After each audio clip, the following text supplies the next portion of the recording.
Salut madame, comment vas-tu? Le coup de fil quasi hebdomadaire d'Anne. Et tout sauf une question oratoire. La voix familière rassurante de celle qui était à mes côtés depuis tant d'années. La voix de la sœur que je n'avais pas eue.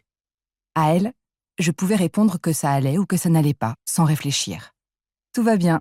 Cette année difficile se termine. Il est temps. On est tous sur les rotules. Octave a réussi son audition finale au conservatoire, félicitations du jury. Théo a passé l'oral du brevet hier. Un stress pour lui et moi, mais je pense que ça va le faire. J'arrive à le sortir un peu de sa chambre. Et mon Gabi a démarré son stage de fin d'études. Qui l'aurait cru? Toi, t'y as cru, surtout pour Théo. Vous vous êtes bien battus.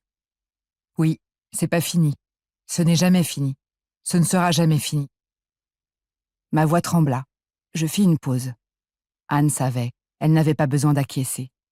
Elle comprenait mes silences, nourris de tant de confidences. Je repris. Mais je suis fière de lui. D'eux.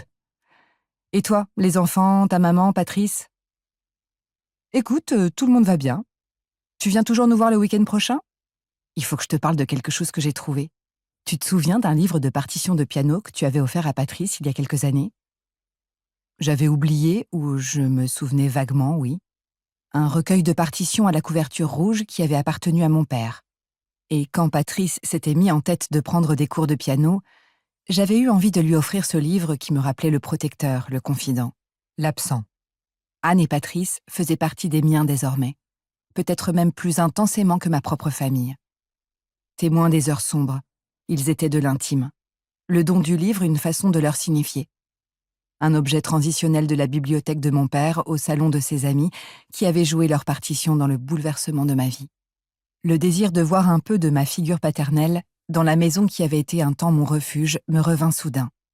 Tout comme la réflexion de Patrice, entre causticité affectueuse et vexation, me serrant dans ses bras pour masquer son émotion lorsque je lui avais expliqué la valeur symbolique. « J'ai pas l'âge d'être ton père », s'était-il indigné tendrement. Je lui avais donné le livre de partition, puis j'avais effacé cet épisode de ma mémoire. Comme toute une période de ma vie qui avait d'abord été heureuse. Sia, ce livre, on doit te le rendre, pour ton fils qui devient pianiste émérite. Ça lui revient de droit. Il a appartenu à son grand-père, insista Anne pour clore la conversation. C'est important la transmission, et puis parce que j'ai trouvé un document à l'intérieur. Je te montre ça quand tu viens nous voir. Elle avait voulu entretenir le suspense, et elle avait réussi. J'étais intriguée. Mes visites dans la maison meulière de banlieue parisienne s'étaient espacées ces dernières années, accaparées par mes devoirs et mes espérances de mère, dans une existence poursuivie en province, dans ma Somme natale. Un départ qui avait tenu de la fuite, un retour à la terre d'enfance qui tenait de la survie. Mais chaque fois que je venais voir Anne et Patrice, je retrouvais un souffle, une inspiration. Anne et moi nous étions rencontrés devant l'école maternelle de nos garçons respectifs.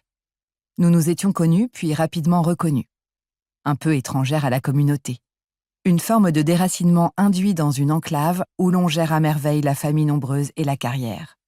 Les vacances sur la côte atlantique, le camp scout des aînés, la promotion de l'époux.